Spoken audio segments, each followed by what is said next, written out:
Hi folks, it's good to be back with you after having had a week off, and we're still in Luke's Gospel for our readings from Jesus' teaching, and today we're reading Luke 14 verses 1 to 14.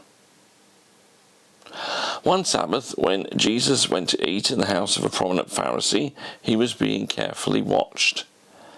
There in front of him was a man suffering from abnormal swelling of his body. Jesus asked the Pharisees and experts in the law, "Is it lawful to heal on the Sabbath or not?" But they remained silent. So, taking hold of the man, he healed him and sent him on his way. Then he asked them, "If one of you has a child or an ox that falls into a well on the Sabbath day, will you not immediately pull it out?" And they had nothing to say. And when he noticed how the guests picked the places of honour at the table, he told them this parable. When someone invites you to a wedding feast, do not take the place of honour, for a person more distinguished than you may have been invited.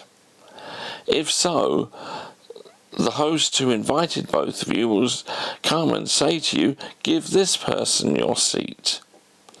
Then, humiliated, you will have to take the least important place. But when you're invited, take the lowest place, so that when your host comes, he will say to you, "Friend, move up to a better place." Then you will be honoured in the presence of all the other guests. For all who exalt themselves will be humbled, and those who humble themselves will be exalted. Then Jesus said to his host, "When you give a luncheon or dinner, do not invite your friends, your brothers or sisters, your relatives or your rich neighbours. If you do, they may invite you back, and so you will be repaid. But when you give a banquet, invite the poor, the crippled, the lame, the blind, and you will be blessed. Although they cannot repay you, you will be repaid at the resurrection of the righteous."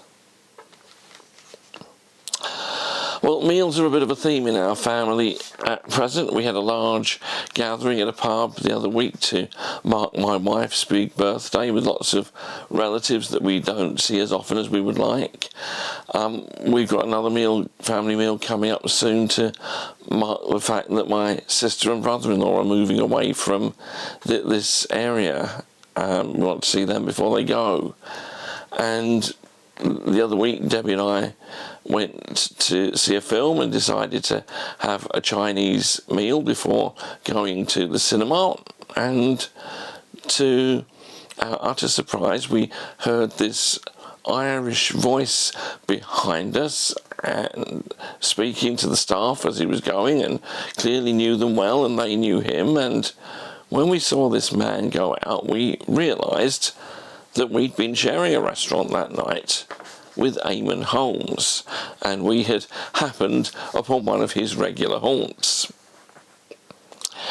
We know that in the Gospels, lots of important things happen around a meal table. Of course, Jesus used one particular meal to help us remember his death in that special way.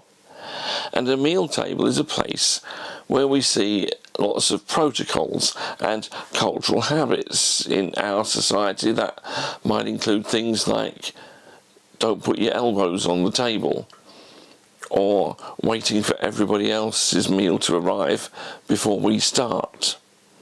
And there were certainly protocols and cultural values at work at that meal that Jesus was at in the reading.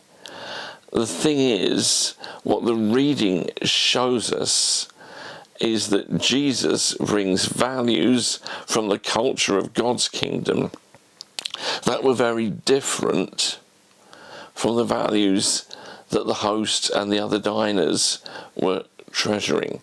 And therefore, what we're going to talk about today is about those elements of the culture of God's kingdom we see here that might cause us to reverse the way we live, because Jesus was very much saying that to his hearers in the reading.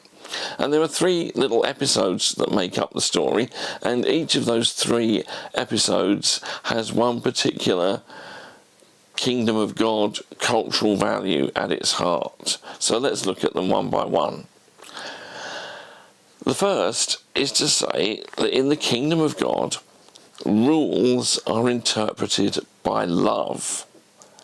So here I'm thinking of those first 6 verses where Jesus is faced with the question of, will he heal this sick man on the Sabbath? And he has healed on the Sabbath before in a synagogue, and so now people are watching. Is he going to do the same again? You bet your life he is. And when Jesus does it, and in terms of the way he explains it, and he challenges the onlookers, Jesus is not dispensing with the rules, with the Sabbath rules here. He actually honours them in their best intention. What he won't do is apply the rules woodenly. He lives by the law of God, knowing that its intention is good. As he explained elsewhere on another time when he got in trouble about the Sabbath, is that the Sabbath was made for the benefit of human beings. It's not vice versa. And so here, he makes it clear that of course you can and you should do good on the Sabbath. Any use of the Sabbath to prevent that would go against the spirit of God's loving intentions about his law. If, on the other hand, all you do is apply the rules and the laws literally and woodenly without any love, who benefits? Simple. The powerful. And when the laws are interpreted just in that wooden and unloving way, who is it who doesn't benefit? Those who are in need. And Jesus won't have this. He has come to bring good news to the poor. God's laws must be interpreted in the spirit of love so that those in need receive good news. God never provided his laws just to buttress the position of the wealthy and the powerful. It's something we need to bear in mind in the church. After all, we have plenty of rules that govern how we run the church. They contain a lot of wisdom. They shouldn't be dismissed. But at the same time, if all we do is enforce them rigidly and harshly, what good does that do? Who does that help? The only people it helps are the rule makers themselves. It isn't being faithful to Jesus to ditch the rules, especially not God's laws. But it is the way of Jesus to interpret them with love and compassion for those in need. Second episode and second bit of kingdom culture for you. In God's kingdom, status is replaced by humility. And here we're in verses 7 to 11, where Jesus tells dinner guests not to take for themselves the seat of honour at a wedding banquet, in case their host has to demote them, but rather to take the lowest seat from which they may be called up higher. Now, you have to understand that in Jesus' society, honour and status were everything. They determined your work, your income, your friendship circles, and who you could marry. This was given visual demonstration by the seating plan at meals. Therefore, in order to get on in society, people strove for higher status and greater honour. But, as one scholar puts it, Jesus' teaching here not only undercuts the importance of status, it also sees status and standing as something that is given, not something that is gained. A gift from another, specifically God, not something accrued by one's own effort. And people still lust after honour and status today. But why? It's selfish and self-centred. Not only that, it doesn't even necessarily last. A loss of income or the sudden onset of a major illness can take it away quickly. Why settle for something temporary and selfish when there's an alternative on offer from Jesus that is eternal and guaranteed? But to have eternal honour and status in the kingdom of God requires a different approach. It requires being like Jesus, who, as Son of God, had more status and honour than any other human being, but who laid it aside to be born into poverty and obscurity, and who ultimately laid down his very life for the salvation of the world at the cross. The best honour and status, then, is out of our hands. We humble ourselves and leave things in the hands of God. But we do so knowing that he is full of mercy and grace.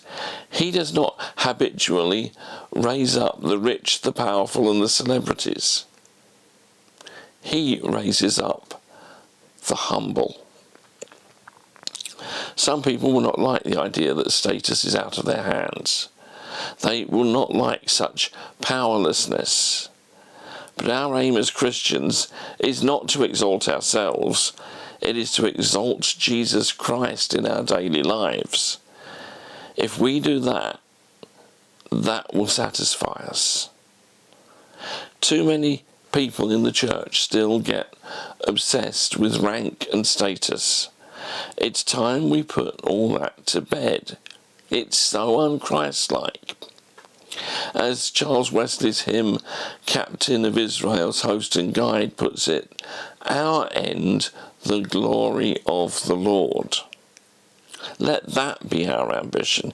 Let us be content to leave any elevation to him, putting aside our toxic pride and jealousy. And then the third and final episode with the third bit of kingdom culture. The third point is this, that in God's kingdom, giving is all about grace. And so we come to the final episode in verses 12 to 14 where Jesus tells meal hosts not to just invite friends and relatives and people who can definitely give them a return invitation, but rather to invite those who've got absolutely no chance of being able to reciprocate. We are not to give in this life in order to be repaid in this life, says Jesus. And that was revolutionary teaching. In the ancient world, you gave a gift to somebody because you considered them worthy of it. You didn't give many gifts, but the ones you gave were lavish. How was someone deemed worthy of a gift? Well, it might be to do with their ethnic background, their social status, their sex, their moral qualities, their success in life, or their beauty. For the word gift in the ancient world, you might have to think more in our culture of the idea of a prize. And now Jesus comes along here and says that God's approach to giving is utterly unlike this. It has nothing to do with the person deserving it, nor is it decided by the ability of the recipient to give back in return. Giving, according to Jesus, is an act of grace. God gives to people who neither deserve it nor can repay him. God invites people to his table on the same basis.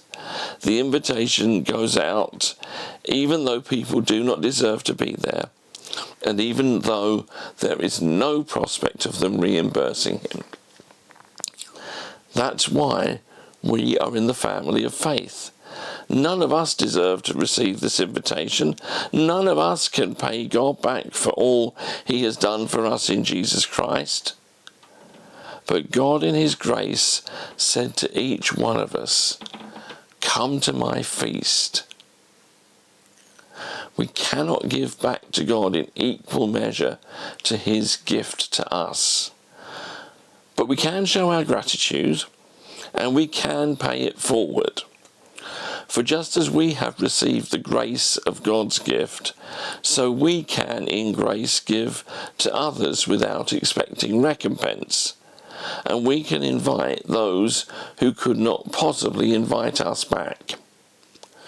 After all, how else will the world know about the transforming grace of God in Jesus Christ unless we demonstrate it in our lives? I've always loved a story that the American preacher and sociologist Tony Campolo would tell about times when he was driving on a toll road, and when he came up to the toll booth and had to pay his toll, he would give the attendant twice as much money as was needed. And he would say to the attendant, "This is for me, and this is for my friend in the car behind me." Now, of course, he didn't know the person in the car behind him at all. And so what he loved to do was then drive away slowly, watching in his rear view mirror as the poor toll booth attendant tried to explain to the next driver that they didn't have to pay their fee, it had been paid for them.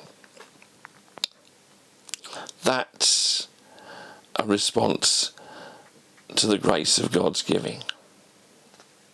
So, our reading leaves us with 3 challenges this week. They really are challenges, although they're simple to state. Firstly, how can I keep the law of God lovingly this week, especially for those in need? Secondly, where do I need to let go of my desire for status and humbly leave my life in God's hands? And thirdly, how can I show the grace of God this week by giving to someone who cannot pay me back? May God help each of us to go and live in the culture of his kingdom.